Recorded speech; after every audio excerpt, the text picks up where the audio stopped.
He's not in shape. He's not ready to play, but he's very talented, very experienced, 2-time Pro Bowler, very smart.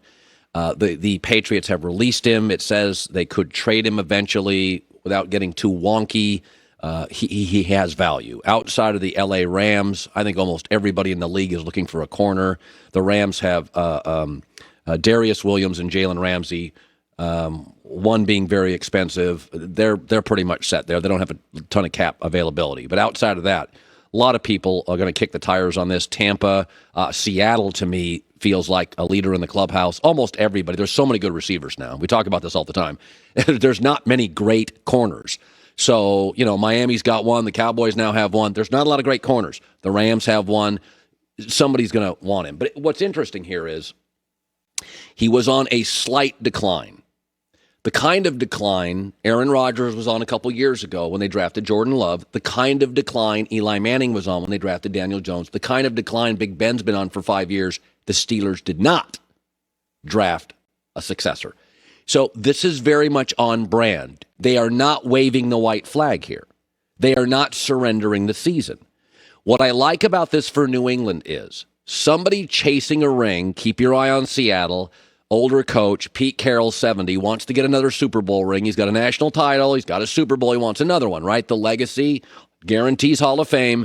I wouldn't be shocked if Seattle, they drafted a corner. He's not playing at all. Small kid out of Oklahoma, not ready to play in that division. Keep your eye on teams that are chasing a ring. There's 5 or 6, Tampa, Seattle, Kansas City perhaps. They're in the Super Bowl window. Those are the teams to keep your eye on. But my other takeaway on this, it's a real smart move. Just because the Patriots are 8-12 since Tom left, they're not changing their identity. Their identity is Bill Belichick will not pay players for what they have done. He will pay players for what they're going to do. And it is the job of good front offices to notice those granular declines. Aaron for 3 years. That's why I defended Jordan Love as a pick. I don't think you should have drafted a running back with a second pick, nor given up picks to get Jordan Love. But this is what teams do that are smart. They don't radically change their ideas. Gilmore is now expensive and declining. The Patriots have been very good at drafting and developing secondary players, especially corners.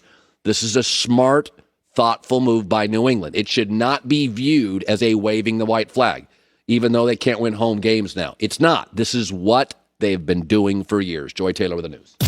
No. Turn on the news. This is the Herd Line News. Very serious accountant, Joy Taylor. Very serious. You're right. By the way, I love the look.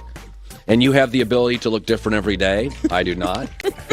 You're like a chameleon. If it's the fall, you look one way. If it's the summer, if it's raining out, it's very professional. Well, we went over this yesterday. I'm a very expressive person. There you go. Kyler Murray is having a phenomenal season and is leading the talks for MVP. According to Fox Bet, he's the current favorite at plus 550, followed by Patrick Mahomes, plus 600, Josh Allen, plus 650, Tom Brady, plus 800, and Aaron Rodgers, Justin Herbert, and Dak Prescott at plus 1,000. Dak's undervalued there.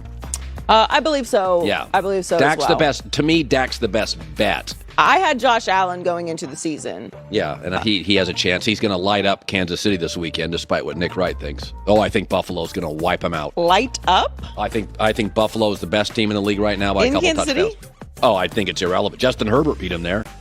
The Chargers aren't as good as Buffalo. I don't know if I'm ready to go light up yet, but their defense has been playing like for as many points as Buffalo's been putting up. If you get their defense some credit as well. But Kyler Murray is 4-0 and it has a 76.1 completion percentage, 9 passing touchdowns, 4 interceptions, 109 rushing yards, and 3 rushing touchdowns.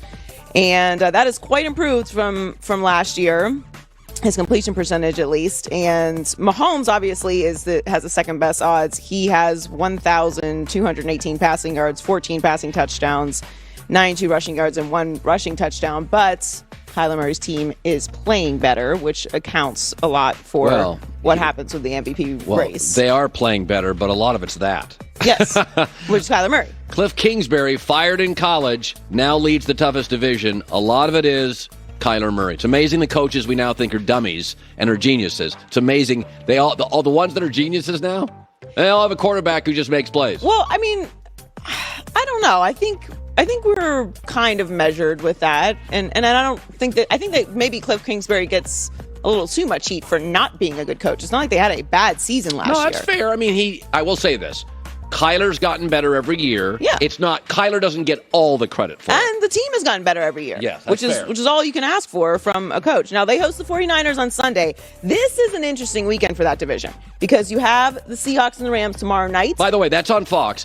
That is maybe the best Thursday night game that's ever been played. It's incredible. I mean, it's going to be Seattle now is in real trouble. Yeah. They can go 2-3. The Rams coming off an awful performance, like a really bad performance.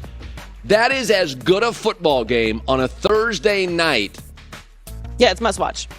But that's a divisional game, and then the Cardinals play the 49ers on Sunday. So this is a really big weekend for that division, and the Cardinals are favored by 5.5, according to Fox Bet. So those are two games that are going to have a lot of influence on the rest of the season moving forward. I'm just going to say that. I'm going to throw this out there. I do not want to step on the toes of the marketing people at this company.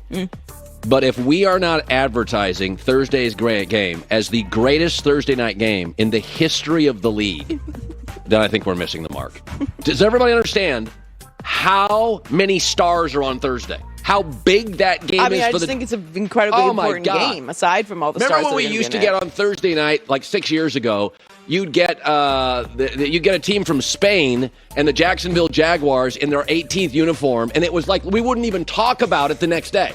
Now the games are divisional rivals playing the most important game of the season. The Thursday night games 5 years ago were, honestly... It's almost like we're smart people when we figure it out. Yeah. I had anything to do with that. I'm just taking credit for it.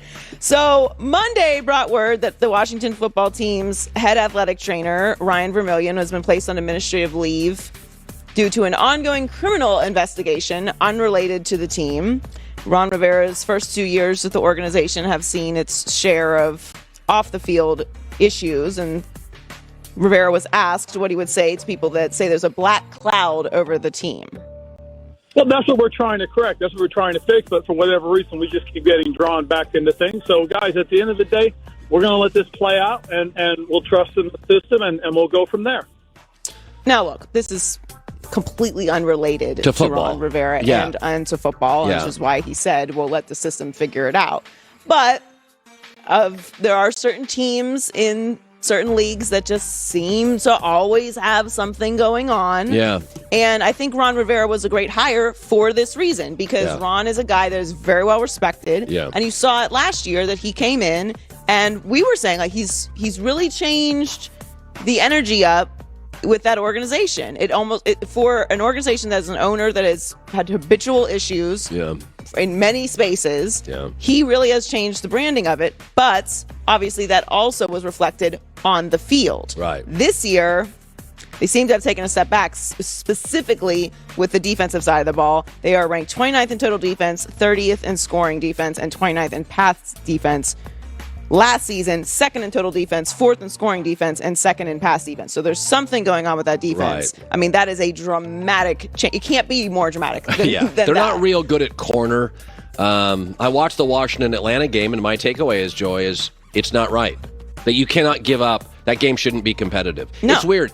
Your offense, this is a weird... I don't have time for it now because I got to get to Nick Wright and tell him how Kansas City's going to get drubbed this weekend.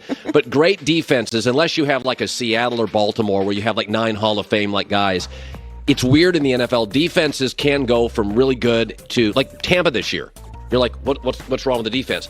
Offenses, a good offense this year is going to be a good offense next year because it's mostly driven by a play caller, an O-line, and a quarterback. But defenses are weird. Like I've seen really good defense. Where did they go? But you can also lose physicality. Like 1 year of getting older can be a massive difference for a unit, like an offensive line or an entire defense when you have big playmakers. So finally, the Nets are beginning to lose hope that Kyrie Irving will be available for home games. Oh, God. Due to concern over his vaccine status, according to a report, sources told ESPN that Irving's decision to get vaccinated remains unclear for this season, and the team hasn't made a decision regarding the status of him as a part-time player if he doesn't get vaccinated. And according to the report, they were optimistic he would get vaccinated, but, quote, hope is waning. And they will have to consider the possibility he's not going to be available for the foreseeable future. So the NBA said last month players